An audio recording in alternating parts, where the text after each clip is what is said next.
Hello, everyone. This is Tracy Siska, Executive Director of the Chicago Justice Project. I'd like to welcome you to the Chicago Justice Show. Really appreciate you tuning in. Today with us, we have Madeline Behr, Policy Manager at the Chicago Alliance Against Sexual Exploitation, or CAASE, which is what we're probably going to use for most of this, which you can find more information about the organization and the report they wrote, that Madeline wrote. Too Little, Too Late, the CPD's response to sex crimes, 2010 to 2019. That's going to be the topic of our discussion. We'll get to Madeline in a little bit. First, though, I want to talk about some occurrences, something's going on with the Chicago Justice Project. First off, as a way for you all to get involved, CJP Nation is an all-volunteer advocacy part of our organization. We're trying to bring together like-minded people to get engaged through crowdsourced research projects, advocacy for transparency and accountability, tweet storms, letters to the editor, emails to public officials, also pushing legislation. We have an ordinance we're trying to get in the city council to reshape how the city council and the city and the police accountability community have to respond to litigation, costs, judgments, settlements around police accountability, about policing anything, but mostly about police accountability. Another way to get involved is through our nation is be a social media ambassador. Help expand the reach of our social media presence across Twitter, Facebook, YouTube. We're on LinkedIn, and we're soon hopefully getting to Twitch and Instagram. Another way is through fundraising. So help us generate some donations through your friends, colleagues. So that's the nation. If you want to get involved, email at info@chicagojustice.org. And I will get you all the information. Plus, every Wednesday night at 7 p.m. Central, we have nation strategy meetings, planning upcoming events and actions. You can, if you drop an email to info@chicagojustice.org or right on our Facebook page, or hit us up on Twitter, I will get you that link and you can join in tonight if you like. I also want to talk a little bit about the lawsuit filing that we submitted last Thursday against the Cook County State's Attorney's Office. There's some really great coverage in the Chicago Tribune on that release. This is basically our second time having to go into court against the agency. Unfortunately, the first time was against Anita Alvarez. Kim Foxx's administration took over that suit, settled it reasonably quickly. We came to a settlement agreement, and that's one of our settlement conferences. We worked out all the kinks. They gave us data. We got all these promises they were going to work with us to figure out, to answer why columns or fields are empty or are missing or are different than we have in our discovery, because they gave us a lot of materials through discovery. And literally, once we left that office and they gave us the data, they basically breached that agreement from the start.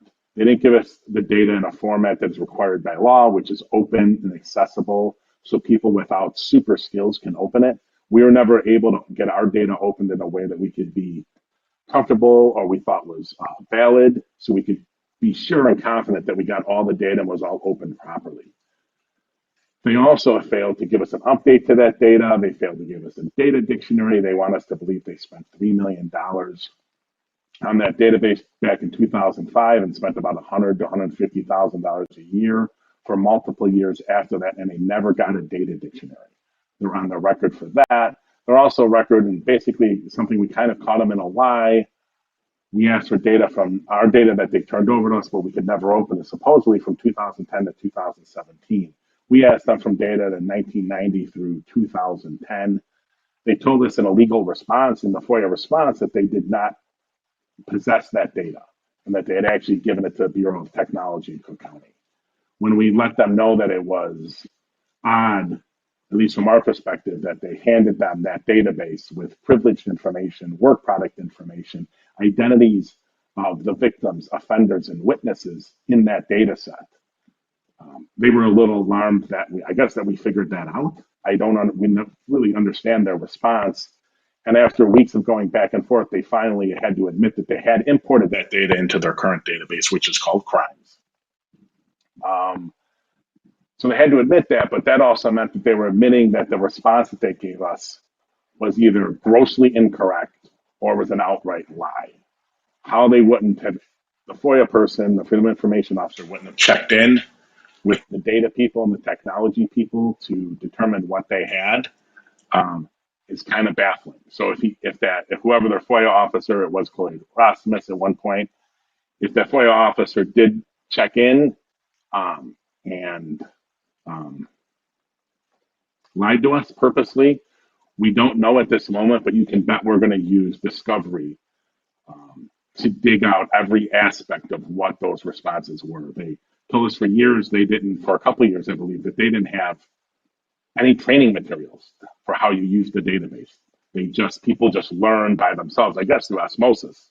I don't really understand how you would come in as a prosecutor in the Cook County Prosecutor's Office in the criminal division, and you would somehow just magically know what to put in all the boxes in their $3 million case management system. And lo and behold, earlier this spring, they suddenly found one, 90 pages. It just kind of miraculously appeared. So that's going on. We're going to keep you abreast of every move. Our first court date is February 9th right now. We'll see if we get a response. We haven't heard anything from Kim Fox's office, but we're expecting we're going to hear something shortly after the election. You keep attuned to this, these channels, this show, and our social media, and you'll be kept up to date. Town halls, and this goes to a little bit to our topic of today, being sexual assault response in the city. Our first town hall is going to be held in late November. When we have a firm date, we'll let you know. But it's going to be on rape kits, and rape kit, basically reimagining a new paradigm around transparency about rape kit processing. It has been something that has just stuck in me since I started CJP. Illinois has had this never-ending backlog of problems processing rape kits that even when we tried to solve it, or it had been solved a couple of years ago, they didn't tell anyone, but they actually were just taking care of testing the old cases, but not keeping up testing the new cases. So they just recreated another backlog. And there's been several moves of legislation at trying to reduce it or solve it, but none of it mandated that they just provide the money every year by law, that they're forced to provide the money. So it's never really been taken care of. So also the Illinois State Police, just about a month and a half ago, in COVID time, that seems like 6 years ago, but 6 or 8 weeks ago, I think, the Illinois State Police started a rape kit tracking system. And basically, from what I understand, and I'm sure Madeline is going to correct me if I'm wrong in a couple minutes, but it allows survivors who go to the hospital and have and submit to a rape kit collection, which is collecting evidence, hopefully, to identify the offender. They're now, I believe, giving a tracking number, and there is a website run by the Illinois State Police by which survivors can go and track at what stage the kit is in the processing. Has it been sent in by the police? Has it been tested by the state police crime lab? Has it been sent back to the police agency? Are there any hits in the DNA databases? We're all for that advancement. What we're not, we want to have a town hall to jumpstart what we believe should be. We need to know how many rape kits justice agents, police agencies are taking in every day, when they're being sent in, how long the time takes to get them processed. Are there CODIS hits? Are there arrests? Are there prosecutions? That is all knowable information at the same time of protecting the integrity and privacy of the survivors, witnesses, offenders. You can get that information de-identified, but in a way that you're able to determine or track impact by geography across the state or across the city of Chicago. You can also track, hopefully we can, and we're open for discussing this, but is there a way to track the age? Is there a way to track the race, the gender of the people that are, of the survivors? I am open to how that should be done, but we want to be able to find a way to track this and track for disparities in how the system is run. This system definitely needs a huge spotlight thrown on it. We can no longer let our public officials, including the ones in the State House right now in our legislature, continue to duck funding this system and what needs to be done. So in late November, we're going to start with a town hall, and that is going to be followed up with a series of freedom of information requests based on what we learned from that town hall to the Chicago Police Department, Illinois State Police, and several other agencies, possibly the prosecutor's office, which will be interesting because we'll be suing them at that time. Also, every Monday, our Monday morning brief goes out. It's basically an analysis of last week's media reporting on crime, violence, and justice issues. For this week, we talk about Mayor Lightfoot's secret plan to defund the police, even though she's told the public many times she's against it. She's also cutting like 600 positions from the department. But the fact that she's doing it without saying she's doing it allows her to move that budget money to any other item instead of using that money to build up a response to domestic violence, to mental health, to drug treatment. Um, we believe it should be done in a more public, forceful way. We also talk about the use of force working group, which the Lightfoot administration and the Chicago Police Department gathered this group of people and then accepted a big 3% of their recommendations. We also talk about if you pay attention only to the Main Street media and you didn't catch or you don't look at Block Club or the Daily Line, you wouldn't have known last week that the City Council's Public Safety Committee held a hearing on what is called GAPA versus CPAC. It's the two competing versions. And now Mayor Lightfoot's about to drop her own, or that's going to trump everyone's, but it's the two competing community-driven versions for this community commission that's going to oversee the police. That's an important hearing, and if you looked at the Tribune, the Sun-Times, 2579, or Fox, you missed it. And I didn't even see anything from BEZ. You missed it. You wouldn't have known that actually occurred, and that's a huge problem. One last thing before we get to Madeline. Upcoming guests next week, Louisa Mansky and Joy Immobile, which if I mispronounce that, I'm sure Joy will let me know next week, from the Workers Center for Racial Justice. They'll be discussing, they've done at least one report and multiple actions around defunding and around the social justice issues involving the criminal justice system. So we'll be talking to them next week. We really look forward to that. So let's turn to our guest, Madeline Behr. Madeline, thank you so much for joining us. I really appreciate you stopping by on the show.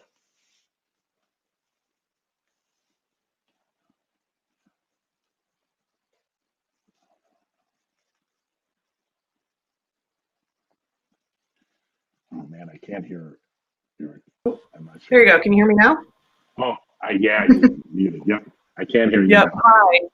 Hi. Thanks so much for having me. I was just saying that I really appreciate CJP's commitment to FOIAs and transparency and data, open government. It's just really wonderful. So thank you for your work. Well, thank you. And I really think that people, I've always wanted CJP to be a vehicle for people, all kinds of different stakeholders to get information in what I call as close to the truth as you can get. And I know we had Barry Friedman from the Policing Project out of NYU on maybe about 2 months ago now, and he spoke to something, and I love the way he put it. You know, when people talk about underserved communities in policing, and the justice system, there's really the problem is they're both underserved or under-policed and over-policed, right, at the same time, which means the violence, especially gender violence, and all kinds of violence that isn't like shootings, that happens in other communities around the city, I believe, and I think the data would show this, get responded to differently than they do in the most underserved communities in Chicago. So I think it's important that we keep bringing that up. Yes, absolutely. Okay, so you're the head of policy at CAASE, People Missed Chicago Alliance Against Sexual Exploitation. What does that mean? What is your daily job?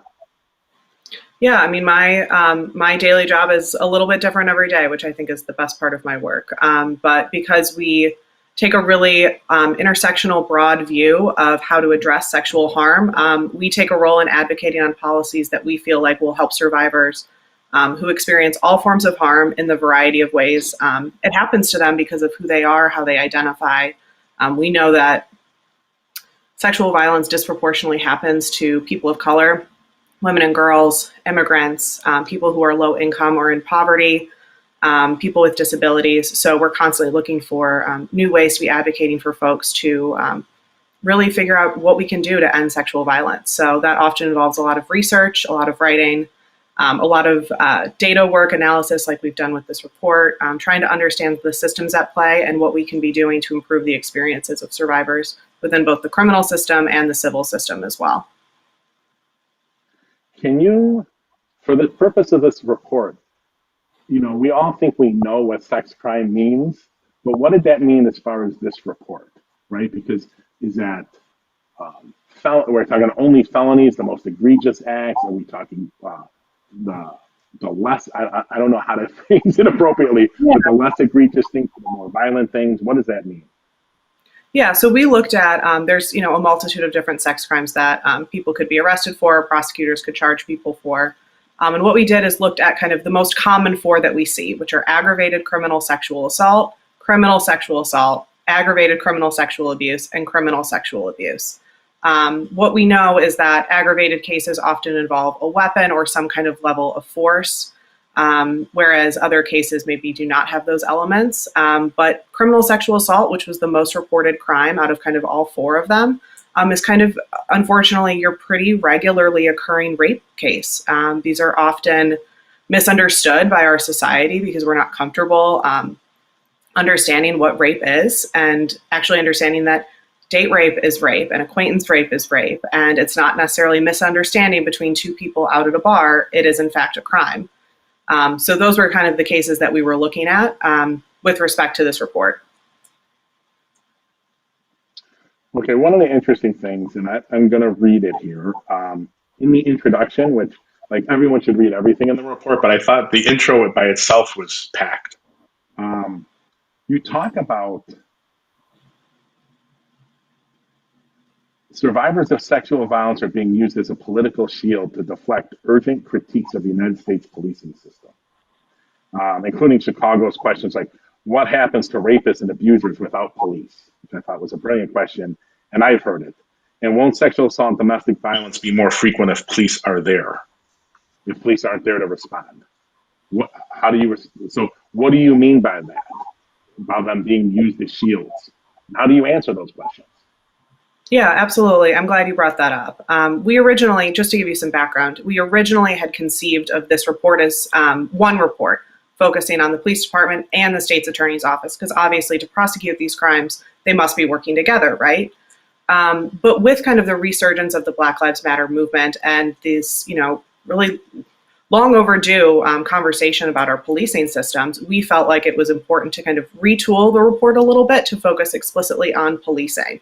What we saw, particularly in kind of, your cable news conversations and your social media conversations was, well, if we don't have police as well funded as they are right now or in a similar format as they are, what are we going to do about domestic violence or sex crimes or other, kind of gender-based violence crimes? And what we felt like was important to say is our police aren't responding to these crimes. So it's a little bit of kind of like a red herring to assume that we are getting an appropriate response to survivors when evidenced in this report, only 10 to 20% of survivors of these four crimes in the city are receiving any sort of response, meaning that 80 to 90% of the survivors who do go to the police in Chicago don't see any sort of response to their case. So I think it's just important to, root our conversation in reality that police are not responding to these crimes adequately. So how are we going to support survivors in the meantime? How are we going to be ensuring that they have access and options and opportunities for justice within a improved police system, but at the same time outside of the criminal legal system? We know that the vast majority of sexual assault survivors throughout the country will never go to law enforcement in the first place. So for the people that do go, it's important to hold police accountable for their actions and ensure that they are responding in an appropriate manner and a trauma-informed manner. But at the same time, when 2/3 of sexual assault survivors aren't going to the police in the first place nationally, how are we supporting the survivors in our community when they're showing up at schools and universities and their workplaces? Are we supporting them in the multitude of ways that we could be doing? So it's just important to be looking at it from a more widespread lens and not just be thinking that police and public safety is the only way to root out sexual violence, because not only are survivors often not going to the police in the first place, this report is evidence that police are not responding in a way that survivors are deserving of. Yeah, it's been very interesting to me in that nationally I've been a little, I don't want to say upset or shocked. I just would have rather seen, I don't understand like the FOP, the police, let's just name talk Chicago, the brass within the Chicago Police Department, why they're not saying, please stand up something. So that helps when we go to a domestic violence situation. We're talking about that for a second. And we show up and there's been there's disturbance, but there hasn't yet been violence. The police can't bring a cure to whatever. Most of the time, they can't bring a cure to whatever problem is stemming from in that relationship or in that family or household. They're not really bringing a cure. And I know enough police, and I've done ride-alongs and stuff. They can point to the houses on their beats where the problems, where they've had these issues that they're repeatedly showing up to. I've been a Absolutely. little dismayed that the average cop hasn't been said, please stand up something that after we leave, well, one, maybe they don't even have to show up, but at least after they leave, there is some kind of response to stop the things just being repeated.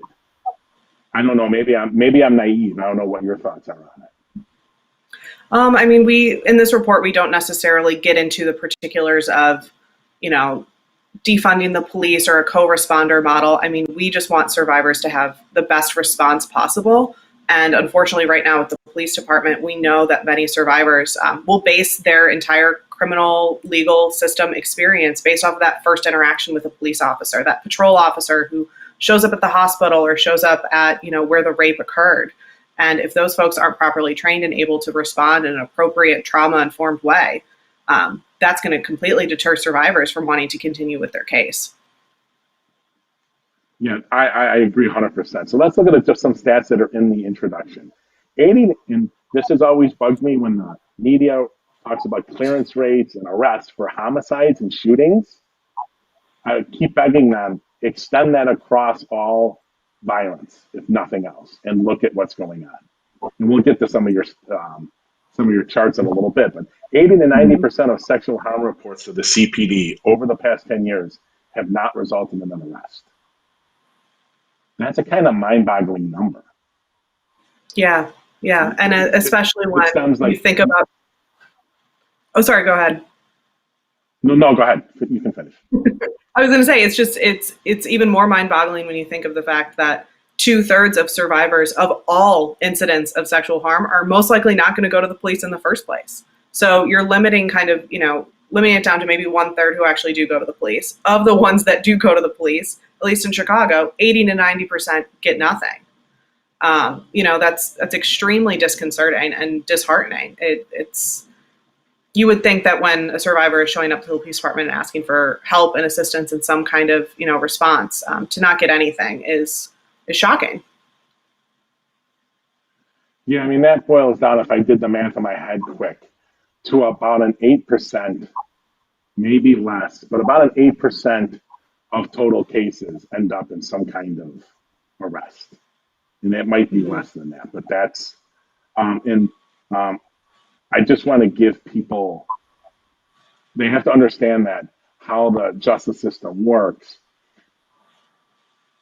Everyone, their actions are always geared towards what gets measured, right? So an arrest doesn't mean a prosecution.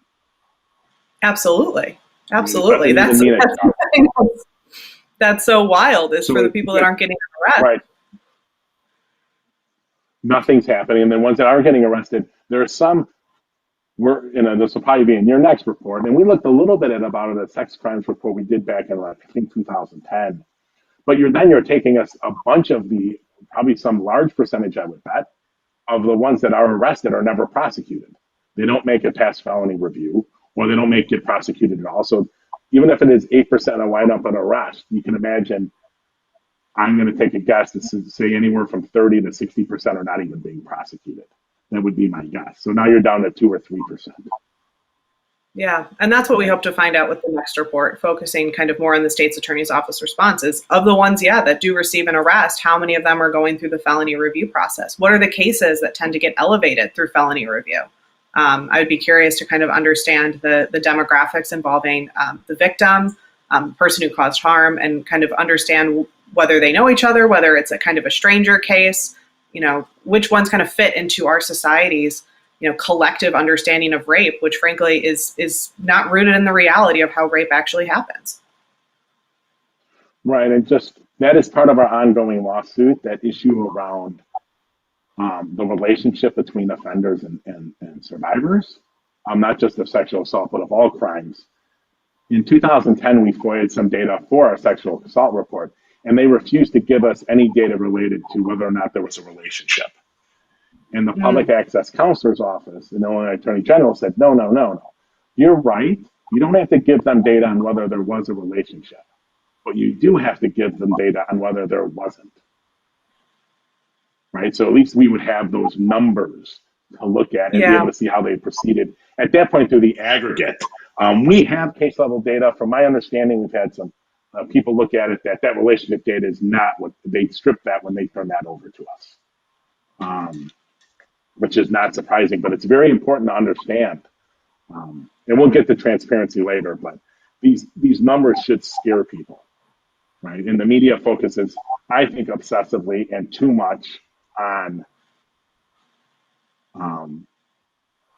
crime, violence with guns, and not that that's not important, but I think they underreport domestic violence and sexual assault Yeah, significantly. absolutely. What are your thoughts on that? I mean, I do think that our city collectively doesn't have an understanding that even though community violence and gun violence is a significant part of our city, it's something that people are grappling with every day. We can't dismiss the reality of that situation. But it's important to remember that domestic violence is the top call that Chicago police are called for. And it's a little bit discouraging to not recognize the intersections between gun violence, community violence, and gender-based violence. Sexual assault survivors can often be, victims of domestic violence as well, and people who are in domestic violence relationships can often be harmed with guns or other weapons. This is all very intersectional, and we can't necessarily be parsing it out as one thing or the other. They're often, interlocking together and interwoven, unfortunately. Yeah, I had a meal, I think it was dinner, with soon-to-be Alderman Castleman while he was running in his initial, many years ago in his initial campaign. And I told him, he was talking about street violence, and I'm like, how about you deal with the most common thing, the most common call that's coming in? He's like, what are you talking about? I'm like, it's domestic disturbance and then domestic violence by far. And I don't think he knew that, but sadly to report, I don't think a lot has come out policy-wise that way. We are still, it's driven into us by every corner. The media does I guess to their fact, a tremendous job now in drilling that into us. I think if people looked at the numbers, and we're trying to do some analysis now between shooting incidents, gun violence, murders, and then looking at domestic violence numbers, they would be shocked by how much domestic violence dwarfs all of that. And I'm convinced Absolutely. you're not going to settle. You're not going to settle, quote unquote, street violence, and I think most acts of violence until you get peace and safety in our homes. Like, I think that's a massive driver that criminologists and people in general don't talk about anywhere enough. So Yeah. I'm rambling. I have very big problems with the media. Just for our audience, early winter 2021, we'll be releasing an analysis of 4 years of what was traditionally called violence against women coverage, domestic violence and sexual assault. We have a report on our website that looked at a year in 2013. We're going to be updating that and showing you this time, instead of just looking at the Chicago Tribune, and sometimes we suck in the coverage from the TV stations and the radio stations. So we'll be able to give you what the TV stations 2579 and Fox 32 in Chicago, what their coverage has been. I'm looking forward to that very much. Let me just say, we do have some questions and comments that are coming in over social media. Just want to let everyone know we're going to save time at the end to give Madeline some of those questions. So Eric, if you can put up chart 1, if you don't mind, we're going to look at some of the charts you all sent us so people can get an idea of the numbers. There we go. Why is, you see the 3 of the 4 crime types that you looked at, pretty much a little increase, a little decrease, depending on the one. Why is criminal sexual assault from 2013-14, why is that the only one that is going up the way it is? Yeah, I mean, we did not necessarily get into the specifics of why. I mean, I think it's a difficult question to answer, but there's a few things that I think we can point to. Obviously, with the Me Too movement kind of resurging in the 2016 election, 2017 as well, it's important to recall how many people were wanting to come forward with what happened to them, how many people had experienced something and kind of, kept it inside and put it away, and had not necessarily wanted to come forward. So I think that could account for some of it as well. There also was a state law, Sexual Assault Incident Procedure Act, that was implemented in 2018 to require all law enforcement to take a report every time someone came in to report a sexual assault crime against them. So it's important to recall that, because we know from the attorneys that we work with and the many other kind of rape crisis agencies and other kind of allied groups, we know that survivors oftentimes, when they went to the police, might have been turned away or discouraged from actually making a report. They would get there and officers would say something to them that would be discouraging and not ensure that they don't want to necessarily move forward with a report. So with that law change, I'm anticipating that some of those numbers can account for that, but also just with reference to the Me Too movement, a greater understanding of what sexual assault is, and not just assuming that it's, the stranger in the bushes, someone that you don't know, but in actuality, the reality of what these cases are and the willingness of people to come forward. Right, and just to reference our report, when we looked at the year of coverage between the Trib and Sun Times in 2000, it was 2011 and 12 coverage. It actually, we looked at sexual assault and domestic violence separately, but we didn't separate the papers, we grouped it all as one. Of the 203 sexual stories that we classified as sexual assault during that time, 195 were on stranger assaults. Wow. Right, which that's a little over 90%. And I talked to multiple journalists. We brought one in off the record, then I talked to them at events I saw them, and I talked to them about the numbers, and not a single one thought there was anything wrong with that number, which I was flabbergasted at. And Yeah, I was just going to say, I think we're comfortable with the idea that rape is only committed by people that we don't know, that are strangers, that are monstrous, and not recognizing that it's something that unfortunately is regularly occurring. This is a thing that happens all the time, every single day, and it's not comfortable for us to acknowledge that the people that are causing harm are people that we know. There are pastors, there are community leaders, they are comfortable with this assumption that it's strangers, and we're comfortable with that understanding. We are not comfortable with acknowledging that it's people that we love and we care about and that we respect. Right, but then you can't, I agree with you, but then the media, you can't call attention and get resources to fight something if the media is not covering and showing that it's a problem. Right. I was teaching at the University of St. Francis a few years back, and I had a class full of students, and we were brought up sexual assault. And I said, listen, guys, if you, and it's mostly men, I'm being totally in the binary way here, but I just said, guys, if you want to know what the person who's most likely to assault a woman in their lives, go home, look in the mirror. And they were very, very, very unhappy with me. And I'm saying, I'm not saying you in particular, right? But that's unfortunately that is what the problem really is. Not that the assaults where someone jumps out of the bushes or breaks into your home, they're awful or just as awful. But imagine if we could take out 70 or 80% of the assaults that are actually happening. The ones that aren't being covered were actually not happening.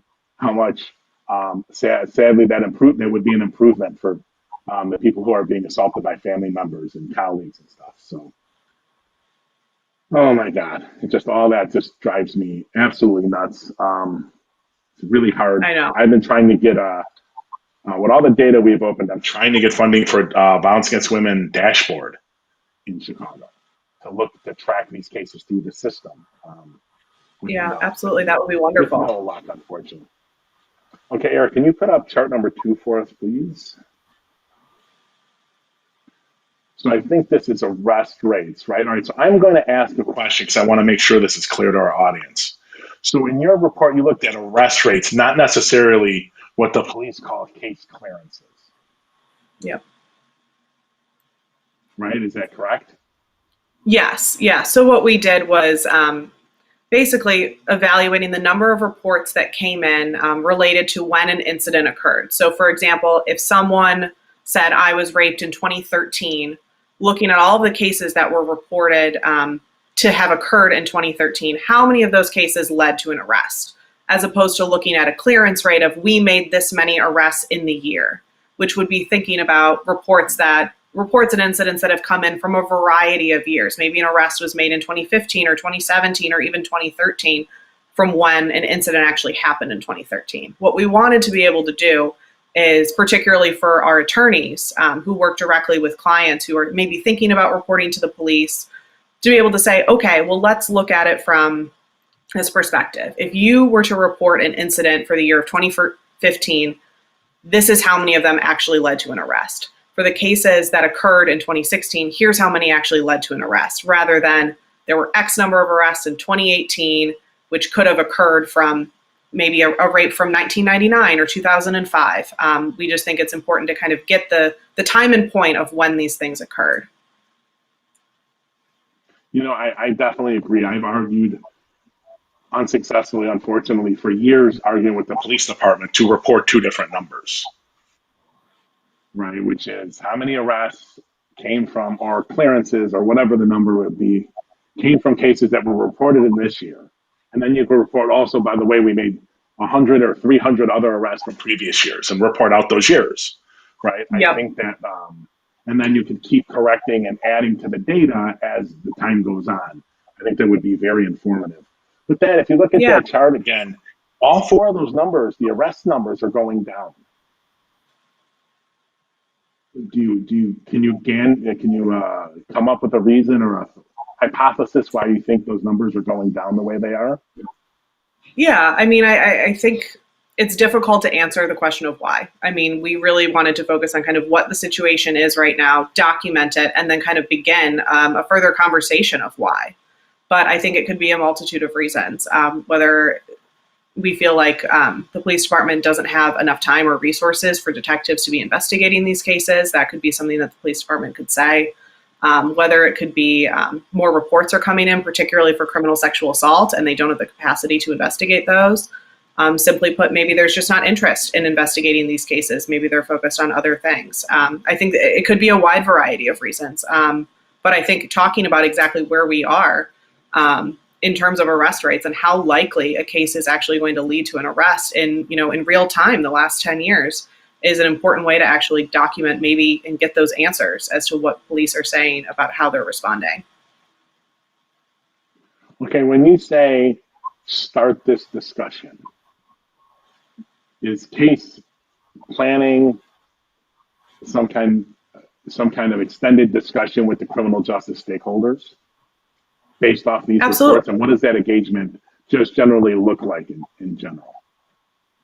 Absolutely. So part of our work is always engaging with criminal justice partners. I mean, we're always in conversations with the state's attorney's office and other people at the table to kind of assess their response over the last quarter or other times. We're hoping to kind of work with the police department a little bit more to understand their response, but we definitely have meetings in the works and things to be scheduled.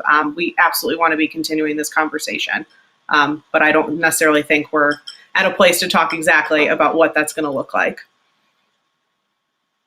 But we always use these reports. I was going to say we always use these reports as advocacy. Yeah, I'm very interested in how I hope that those conversations will be successful.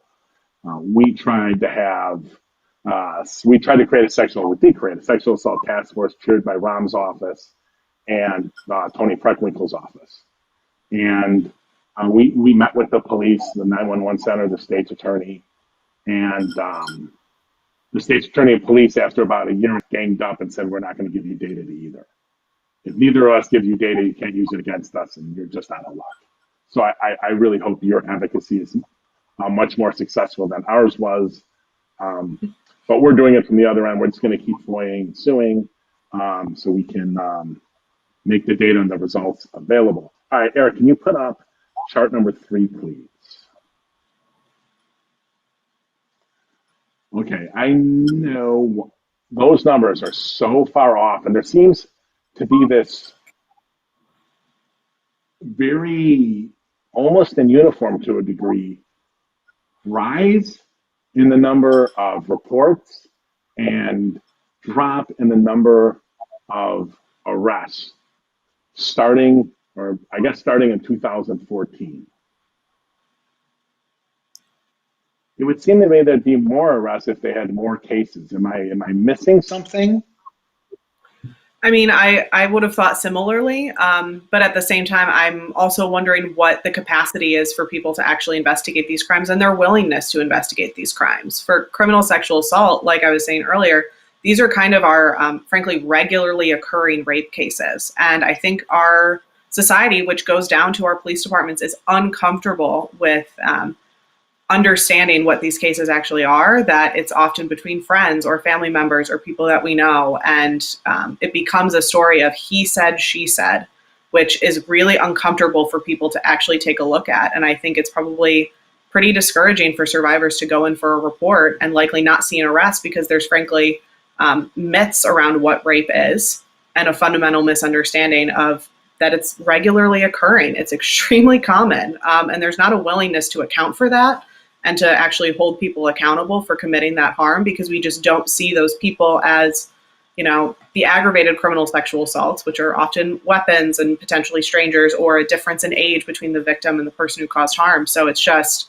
a lot more difficult, I think, to get arrests in these cases because of our unwillingness as a community, as a society, which goes down to our police department to actually understand these as crimes. Well, I agree with what you said.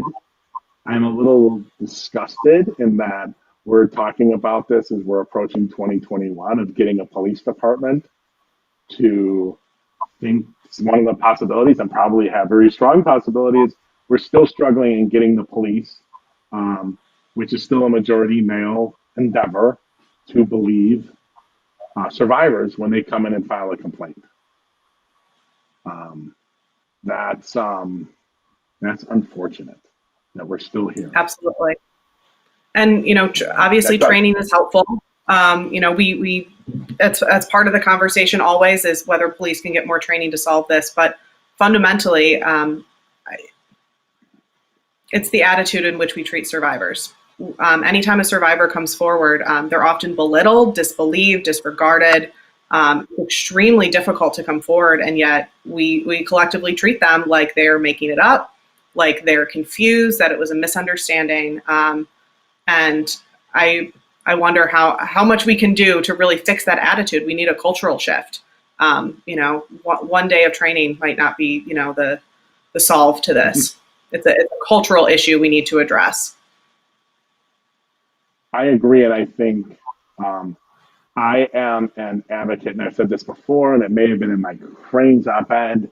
I'm an advocate for defunding, but not defunding it like getting rid of the police department completely, but in a way that incorporates various different levels and various different expertises in the response to things.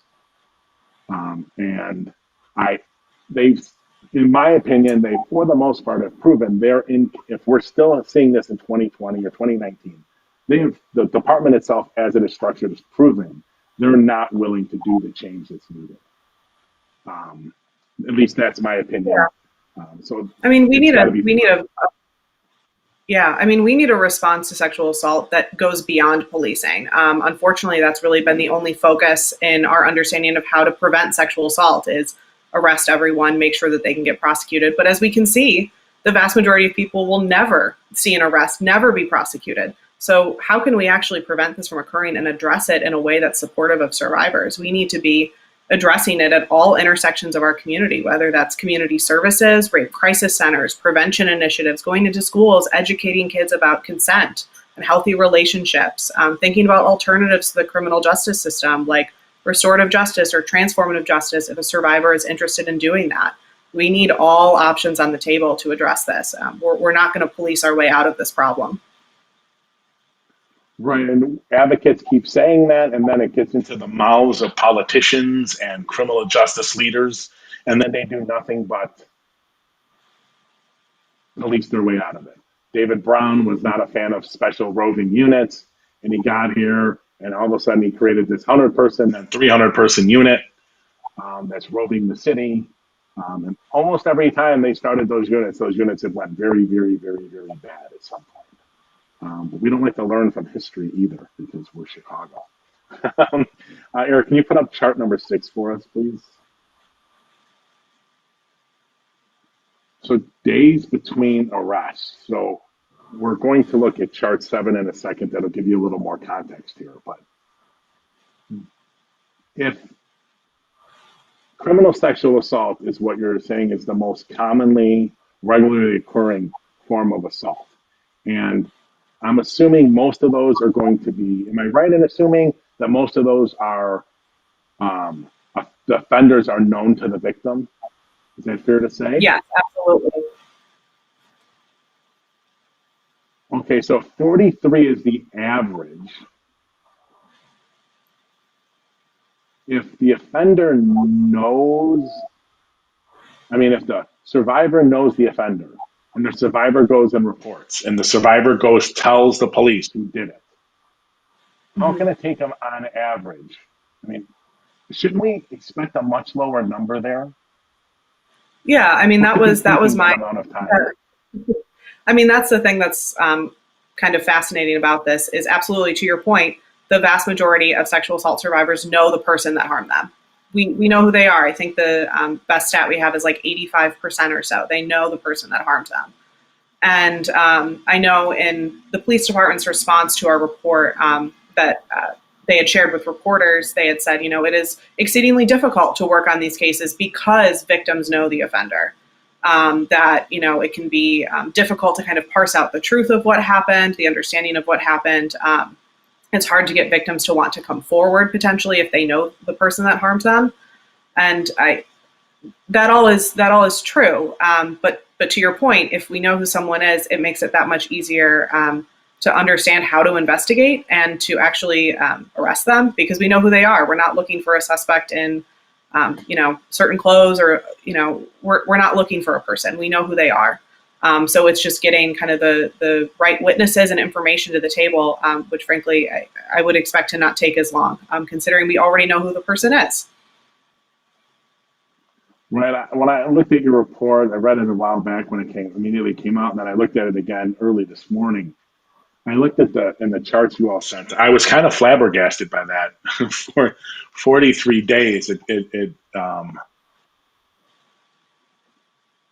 would seem to me that pretty much everyone who's going to be a witness in most of those cases is going to be known to the victim, right, or the offender. If the offender saying, "I didn't do it, I was," but here is whoever I was with at the time, or whoever was around at the time. Um, I'm kind of And baffled I by think it, it's but let's add some more. more. Go ahead. Well, Go I was ahead. going to say it's that much more disconcerting for respect to survivor safety when they're waiting for this to happen, when they're waiting for any level of response. Is likely this person knows where they live, knows where they go to school, knows where maybe they go out to dinner with their friends. It becomes that much more scary to be waiting for an arrest to happen because this person is known to you. Well, yeah, see that didn't occur to me, but you're 100% correct. It would seem the urgency.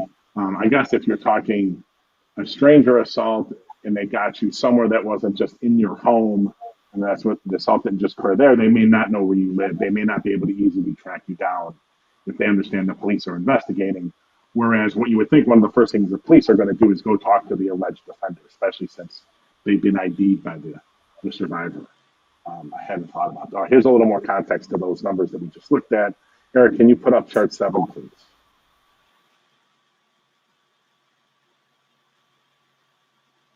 And so other violent crimes, we haven't talked about those yet, but I have them.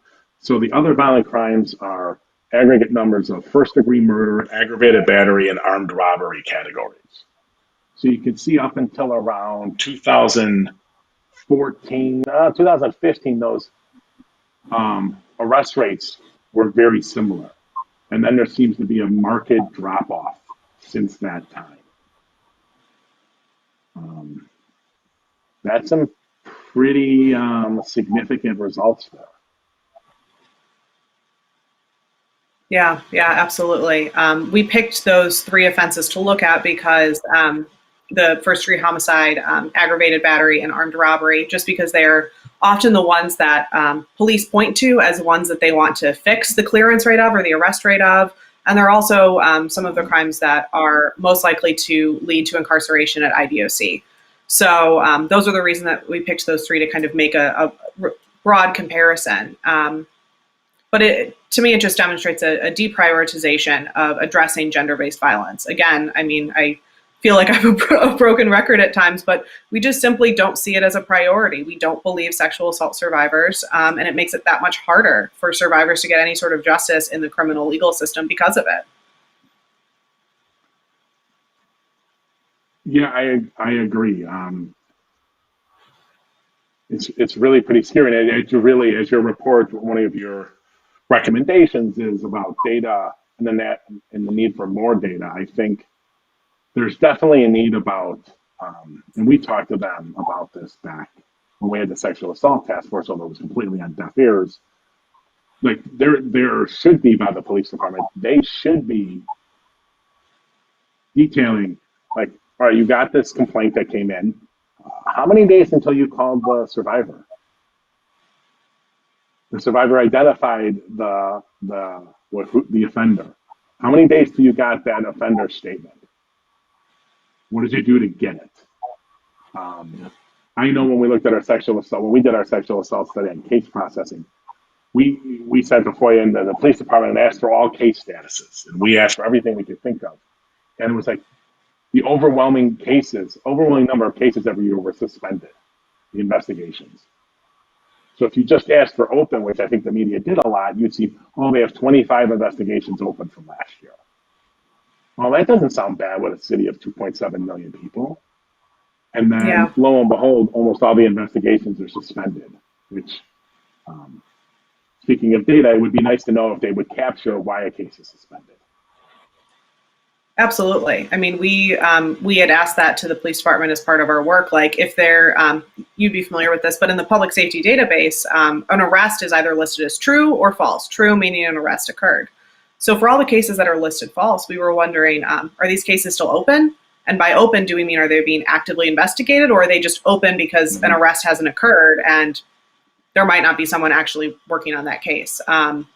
And it's the response that we got was it's considered open if there's not an arrest. But for us, it's like it would be important to know, to your point, which ones are being actively investigated and which ones are kind of maybe sitting on a shelf and not seeing any sort of progress. Okay, if I would recommend that you go back at them because I think what they told you actually is, I can document it as completely untrue. Their opens, at least Yeah. when we looked at it in the early 2010-11 range, were cases that were actively being investigated. And then everything else was categorized as suspended. Like when all leads were exhausted, or they were, is what when we talked to advocates, we had a bunch of advocates on our task force, or um, it was when they were pending DNA results. And it's back to the rape kit town hall we want to do, but Yep. it would be like pending. All right. It's an acquaintance rape, but we're going to do. We got a rape kit. We're going to test it. We're just going to make you wait a year or two before we do anything to get those results. So, from my Yep. understanding, at least, um, I would check those case categorizations because I just don't believe anything any of these people are telling us. Okay, um, there is someone who I think may know you, but commented through Facebook, Danny Hensley, who hopefully Danny, I pronounced your last name right. And I just want to hear you comments. I know I've heard this from advocates too, but I'll just read Danny's comment. We also need to talk about these sworn police personnel who use intimidation to get victims to back off, especially when the victim is extremely traumatized or met or is extremely traumatized mentally. To what degree do you think? Well, we've talked a little about earlier about the first response. How critical is that first response from the patrol officer to getting victim cooperation, building victim trust, or sorry, survivor trust, and Yeah. actually bringing the case to a positive resolution? I mean, that first response is so critical, is so critical. I mean, we've heard many stories from survivors, say, going to hospitals, and a police officer is insisting on talking to them, maybe in the midst of their rape kit and forensic medical exam being completed. That's a really vulnerable state to be in. You're in a hospital, people are poking and prodding you, trying to get evidence off of your body. I mean, that's a really vulnerable state to be in. And, we know that there are circumstances where police will, push to be in the room and talk to them right away and get a statement right away. And that's really, really off-putting. So that's kind of one scenario that we commonly hear of or see. But overall, that first interaction is so critical to determining whether a survivor is going to want to move on with their case. If a patrol officer is more antagonistic or aggressive or maybe disbelieving of them, maybe asking questions like, well, how much were you drinking? Were you using drugs? Do you feel like you could have said no? Or, those kinds of questions are going to cause the survivor to blame themselves. They're not going to want to move forward with a case if they feel like that first interaction with an officer was so negative. Why continue on? Yeah, absolutely. And it's a sad, once again, we're approaching 2021 and we're still talking about the quality of the initial meeting between a survivor and a police officer. It's mind-boggling. It hasn't been fixed. We're going to do our best best to get data to prove that that's a problem. Madeline, where can they go to get this report? Yep, absolutely. You can go to our website, www.caase.org. CAASE is CAASE.org. Our report will be on there, as well as previous reports that we've done in the past about CPD's interaction with folks. Yeah, there's my cat. Just really enjoying the show today. He didn't make an appearance, shockingly, but yeah, you can get the report from CAASE.org. Those are the beings that have won COVID shutdown, is the pets that have their pack around them at all times now. Absolutely. He's a big fan, but he's also a troublemaker. So I'm grateful, frankly, he didn't make an appearance. All right, Madeline Behr, thank you so much for taking your time. I really appreciate it. We're hoping CAASE will be on our town hall. I do believe I've talked to Keifa, that someone from CAASE will be on there. Ladies and gentlemen, we'll keep you updated on our website, but also through this show and on social media about the upcoming town hall. You can also, if you're interested in being part of the nation, info@chicagojustice.org. Email me anytime today. I'll get you the link for tonight's meeting. We have strategy meetings every Wednesday night. Madeline, thanks again, and stay safe, and hopefully we talk soon. Thanks so much, Tracy. I appreciate it.